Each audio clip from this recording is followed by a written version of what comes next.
नमस्कार मित्रांनो, मी सावित्रीबाई ज्योतिराव फुले या मालिकेच्या 2 मार्चच्या भागामध्ये काल आपण बघितलं मित्रांनो की सावी आणि ज्योती अचानकपणे आलेले असतात आणि नुकतीच यांची पूजासुद्धा संपन्न झालेली असते आणि बटूशास्त्री गाय दान मागत असतात.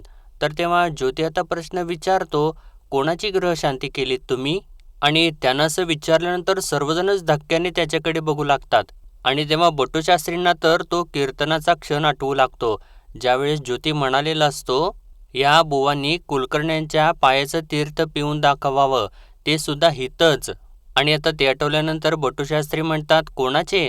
असं म्हणून ते आता ज्योतीच्या समोर जातात आणि म्हणतात, कोणाचे म्हणजे सावित्रीचे ग्रह शांत केले.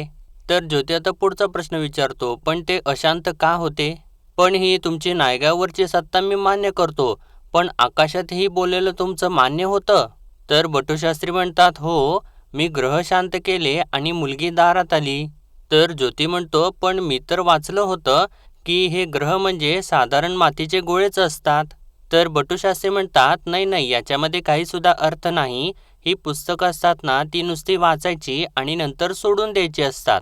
खोटं आहे, ते सगळं काही खोटं आहे. असं त्यांनी म्हटल्यानंतर ज्योती विचारतो, मग खरं काय आहे? ग्रहांची भीती दाखवून भोळ्या बाबड्या लोकांना लुटायचं तर. आणि असं याने म्हटल्यानंतर आता सगळ्यांना परत मोठा धक्का बसतो. तर आता पाटील सुद्धा ज्योतीला शांत करू लागतात. म्हणतात, अहो पाहुणं, जरा थांबा की तुम्ही. तर आता सावी मध्ये बोलते, म्हणते, आबा, पहिल्यांदा तुम्ही शास्त्री बुवांना थांबवा.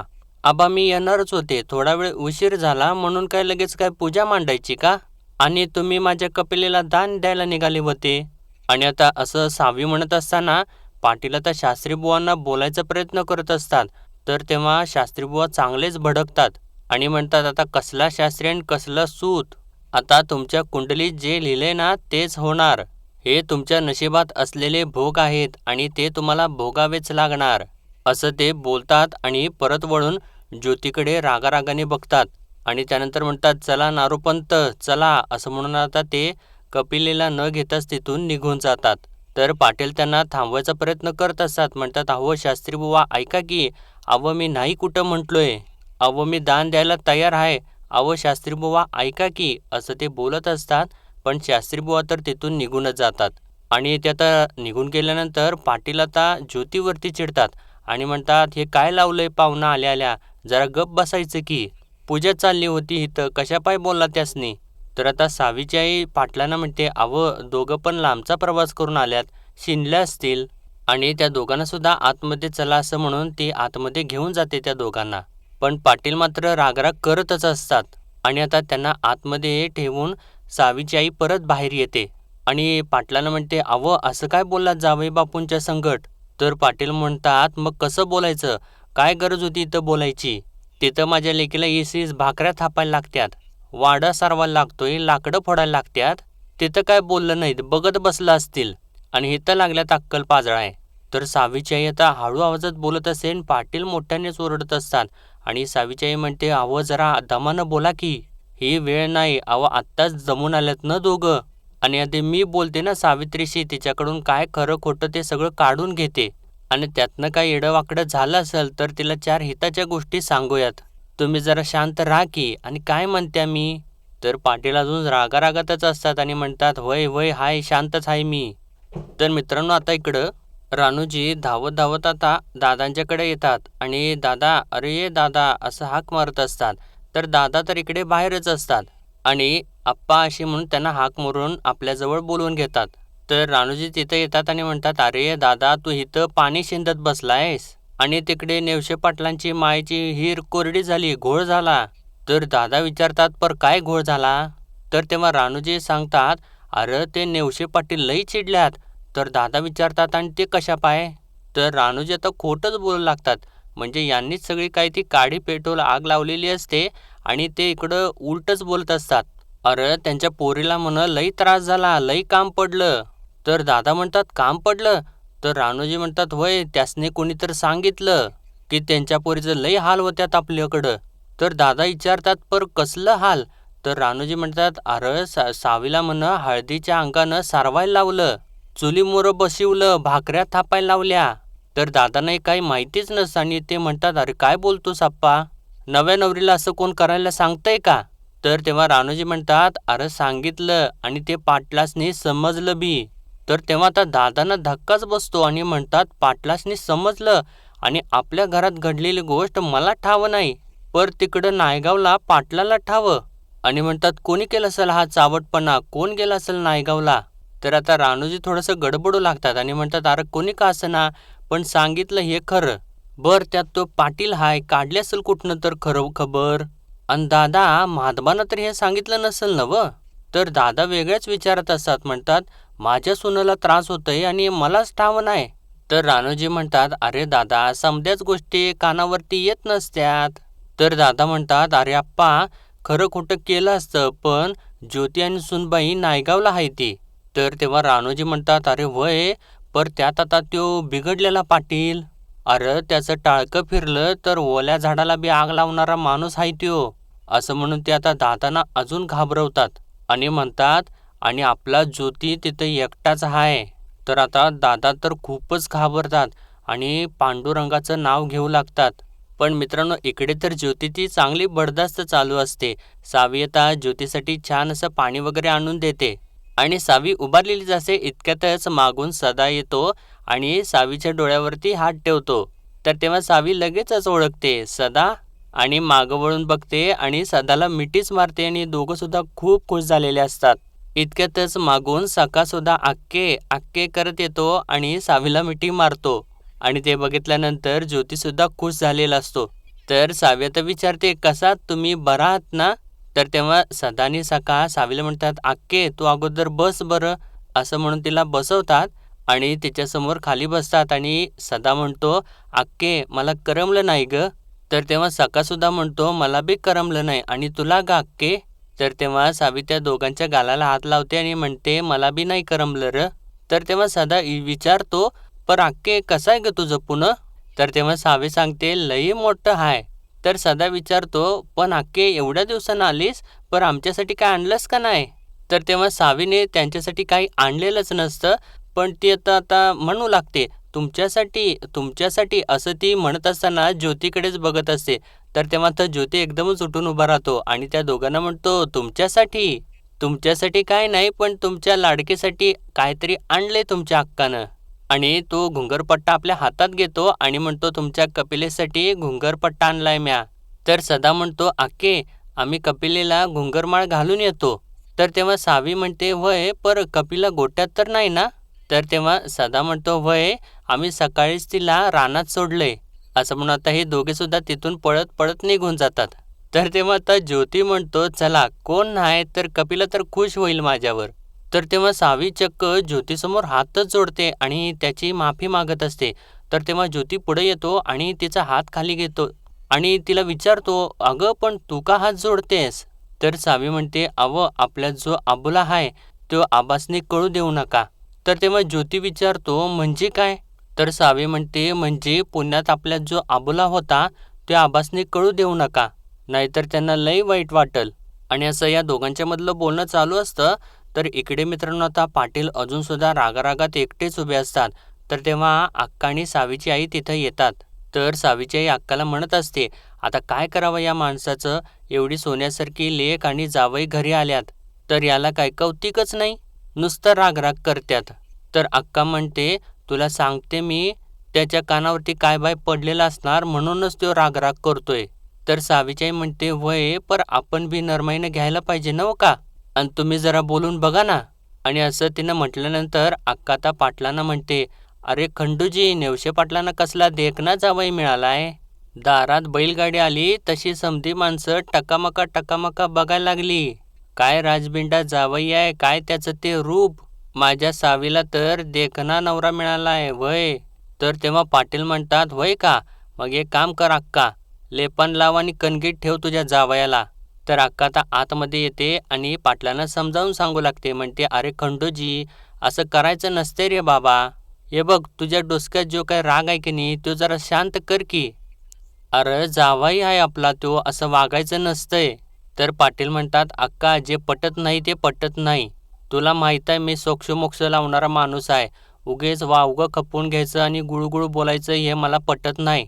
तर तेव्हा अक्का म्हणत असते, वय पर अरे जरा ऐकून तर घेशील का नाही. अरे डोसक्यातला राग आणि काय म्हणावं या माणसाला असं ती बोलत असते, पण पाटील तिथं थांबतच नाहीत. तिथून ते निघूनच जातात. तर सावीची आई म्हणते, वंश पर आता काय करायचं हो? तर अक्का म्हणते, तुला सांगते खंडोजीच्या डोसक्यातला राग काय गेलेला दिसत नाही, म्हणूनच तो राग राग करतोय. तर सावीची आई म्हणते, होय असं बोलून कसं चालेल पर? पाहुण्यांची उठबस नको का करायला? रीतीभातीने वागायलाच पाहिजे नाही का? शेवटी आपली पोरबी त्यांच्या हाताखाली नांदणार आहे का नाही? तर अक्का म्हणते, होय की अगं, मान सन्मान तर करायलाच पाहिजे. हे बघ, जावई खुश तर आपली लेक खुश. तर सावीची आई म्हणते, होय पर मला यांचं काय खरं वाटत नाही. लेकीसमोर कुणाची बी भीडभाड ठेवत नाही ती, आणि तुम्ही जरा लक्ष ठेवा त्यांच्यावर. तर अक्का म्हणते, होय बघते काय करायचं ते. तर आता इकडं सावी आणि ज्योती घुंगरमाळ घालून आलेले असतात कपिलेला, आणि सावी म्हणत असते, घुंगरमाळ घातल्यावर किती साजरी दिसते ना व कपिला. तर ज्योतीसुद्धा होय होय म्हणत असतो. तर सावी म्हणते, आणि ती बी एवढी कडोल आहे की घुंगरमाळ घातल्यावर नुसती मान हलवते आणि चुमचुम आवाज काढत बसते. तर ज्योतीसुद्धा परत वय वय असं म्हणून तो सुद्धा खुश असतो. तर सावी म्हणते, आणि मी म्हणाले होते ना केवढी शानी आहे माझी कपिला. तर ज्योती म्हणतो, वय ते कळलंच मला, आणि मला या गोष्टीचा आनंद होते की कपिला बी खुश झाली आणि मालकीन बी. असं त्यानं म्हटल्यानंतर सावी हसत हसत लाजू लागते. आणि असं हे दोघं बोलत उभारलेले असतात. तर तेव्हा आता पाटील तिथं येतात. तर सावी आता पाटलांना सांगते, आबा तुम्हासनी माहिती आहे का, यांनी घुंगरमाळ घेतली आणि कपिलेच्या गळ्यात बी बांधली. लई साजरी दिसते आणि तुम्ही बी जाऊन बघा. तर असं ती सांगत असते, पण पाटील तर रागातच असतात आणि ते रागारागातच ज्योतीकडे बघत असतात. आणि काही न बोलता बाजूला जातात आणि तिथनं कासरा घेऊन येतात. आणि तो कासरा ज्योतीच्या समोर धरतात आणि त्याला म्हणतात, घ्या. तर तेव्हा ज्योती म्हणतो, सासरी बुवा. तर तेव्हा पाटील म्हणतात, अव घ्या की. नाही, कपिलेच्या गळ्यात तुम्ही घुंगरमाळ बांधली नव, आता योग कासरा माझ्या लेकीच्या गळ्यात बांधा. हिला मोकळी कशापायी ठेवताय? राबणारं जनावर करून ठेवलेलंच आहे तिला, घ्या की. तर तेव्हा सावी आता थोडीशी घाबरते आणि म्हणते, आबा काय झालं, तुम्ही असं का म्हणताय? तर आता सावीनं असं विचारल्यानंतर पाटलांना आता तो क्षण आठवतो ज्यावेळेस रानूजी घरी आलेले असतात आणि ते सगळं काही सांगत असतात. तुमच्याकडं सरपणासाठी लाकडं फोडायला जावं लागत नसल, एसेच भाकऱ्या थापायला लागत नसत्याल. आता आमचा एवढा मोठा वाडा, अख्खा वाडा सारवून घ्यावा लागत नसल. आणि असं त्यांना आठवत असताना आता ते रागारागतच तो कासरा खाली आपटतात आणि सावीला म्हणतात, हात दाखव सावी.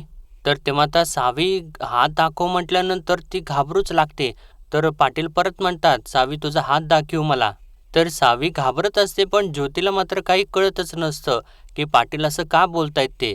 तर तेव्हा आता सावी घाबरत घाबरत थोडंसं ज्योतीकडे सुद्धा बघू लागते आणि त्यानंतर ती हात न दाखवताच तिथून निघूनच जाते.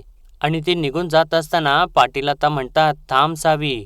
आणि परत तिच्याजवळ जातात आणि तिला म्हणतात, तुझा हात दाखव म्हणून सांगितलं मी. तर सावी विचारते, आबा पर तुम्हासनी हात कशाला पाहिजे? तर पाटील म्हणतात, काय आहे, लाकडं फोडून फुल्यांचा वाडा सारवून हाताला घट्ट पडत्यात, एसेस भाकऱ्या थापून हाताला चटकं बसत्यात, समद कळू दे की मला. असं म्हणून ते आता ज्योतीकडे बघू लागतात आणि परत सावीला म्हणतात, दाखव हात.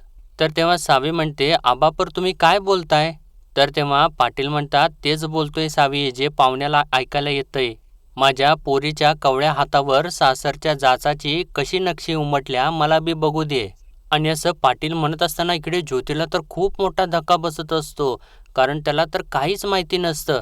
तर सावी आता परत मुद्दामून म्हणते, पर आबा माझ्या काय बी ध्यानात येत नाही बघा. तर पाटील म्हणतात, पर माझ्या ध्यानात समजालंय सावी. तर तेव्हा सावी म्हणते, आबा तुमचं काय तरच. आणि ती आईला हाक मारू लागते, आई. तर तेव्हा पाटील म्हणतात, आई आई करू नगस, हे तर आबा उभा आहे, माझ्या संगट बोल, दाखव मला तुझा हात, आणि जे काय झाले तिकडं ते समज मला सांग. तर आता तेव्हा सावीला पार्वतीचे शब्द आठवत असतात, तुमच्या आबांनी जर ऐकलं की इथं समज काही तुम्हाला करायला लागलं तर त्यांना वाईट वाटणार नव, आणि जर त्यांना समजलं तर ते मग फुलेंच्या घरालाच दोष देतील नव.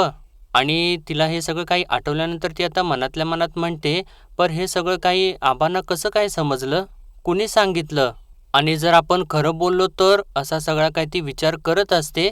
तर तेव्हा पाटील आता सावीच्या खांद्यावरती हात ठेवतात आणि म्हणतात, ए सावी, माझ्या संगट खरं बोलणार नाहीस? माझ्या डोळ्यात बघ आणि खरं खरं सांग मला, तर तेव्हा सावी मनातल्या मनात म्हणते, आबा तुमच्या संगट मी खोटं बोलू नाही शकणार, काय करावं असा ती सगळं काही मनात विचार करत असते.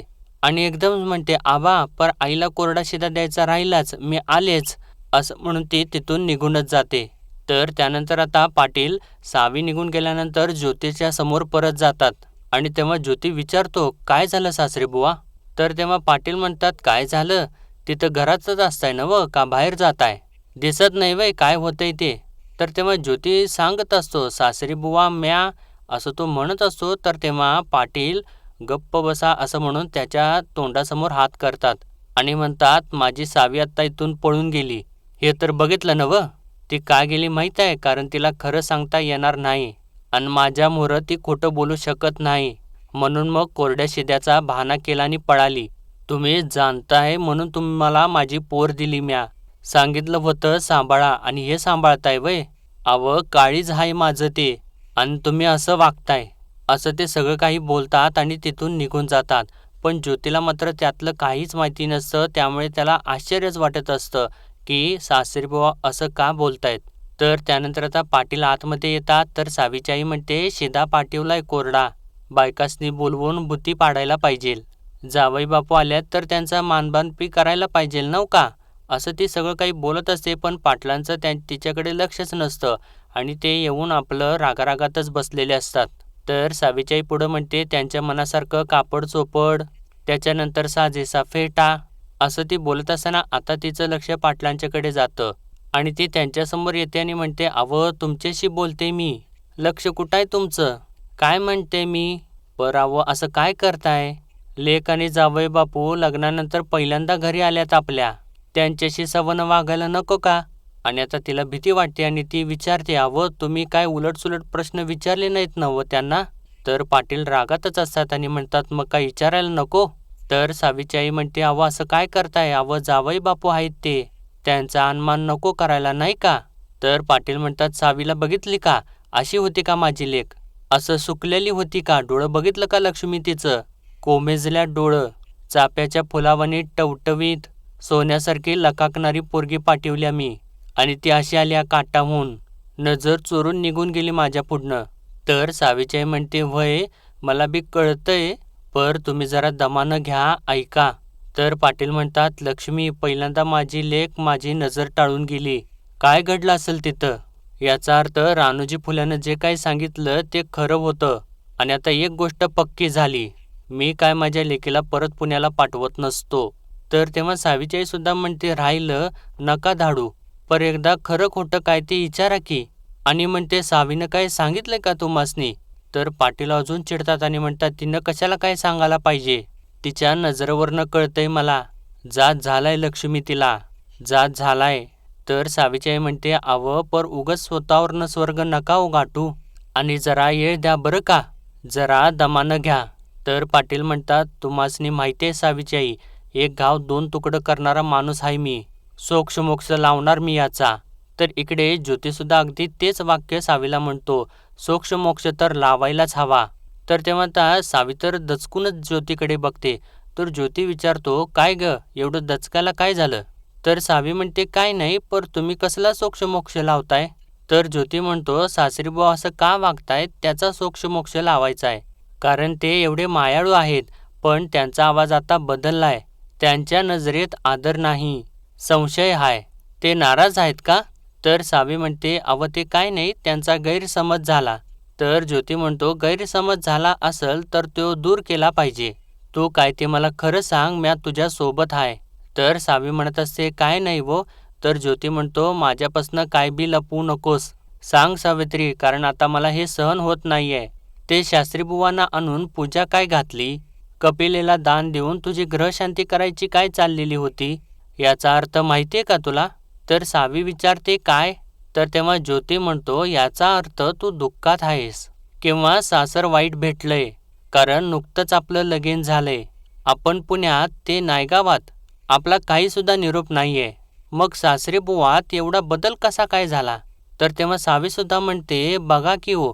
तर ज्योती म्हणतो, काहीतरी गडबड नक्कीच आहे, त्याशिवाय सासरी बुवा एवढं चिडणार नाहीत. आणि मित्रांनो, ज्योतीच्या मनात तर शंकेनं चांगलंच घर केलेलं असतं. आणि तो आता या सगळ्या गोष्टीचा सोक्षमोक्ष लावूनच गप्प बसणार असंच इथं दिसत आहे. आणि आजच्या भागात मित्रांनो एवढंच. आणि पुढील भागामध्ये आपण पाहणार आहोत, आता पाटील सावीला म्हणत असतात दुसऱ्या दिवशी, सासरच्या घरी 20 भाकऱ्या थापल्यास का नाहीस तू, यांचं समद घर सारिवलंस तू. तर तेव्हा ज्योती तिथं आलेला असतो आणि तो होय होय असं म्हणत असतो. तर पाटील आता त्याच्यावरती थोडंसं ओरडतात, म्हणतात मग आमच्या लेकीकडनं लाकडं फोडून घेतली हे बी खरं असेल. तर ज्योती परत होय असं म्हणतो. तर पाटील आता जोरानेच ओरडतात ज्योतीवरती, फुलासारखी जपली मी माझ्या लेकीला आणि तुम्ही 2 दिवसात सासूरवास सुरू केला. तर तेव्हा सावी म्हणते, पर मलाच काम करावंसं वाटलं. तर पाटील ओरडतात, काय गरज होती. तर तेव्हा सावी म्हणते यांच्यासाठी. तर ज्योती विचारतो माझ्यासाठी. तर तेव्हा सावी म्हणते वय, कारण आईने बी मला सांगितलं होतं, जे नवऱ्याचं सुख ते आपलं सुख, म्हणूनच यांची मर्जी राखायला मी समद काही आनंदानं केलं, असं ती आता सगळ्यांच्या समोर सांगते. आणि तेव्हा ज्योतीला तर त्या गोष्टीचा खूप म्हणजे छान वाटत असतं, पण पाटीलसुद्धा अजून रागात असतात. आणि इकडे सावीच्या आईलासुद्धा तिचं उत्तर एकदम छान वाटलेलं असतं. तर मित्रांनो आजच्या भागामध्ये एवढंच. भेटूया परत उद्याच्या भागामध्ये. तोपर्यंत आपल्या व्हिडिओला लाईक, शेअर आणि सबस्क्राईब नक्कीच करा. धन्यवाद.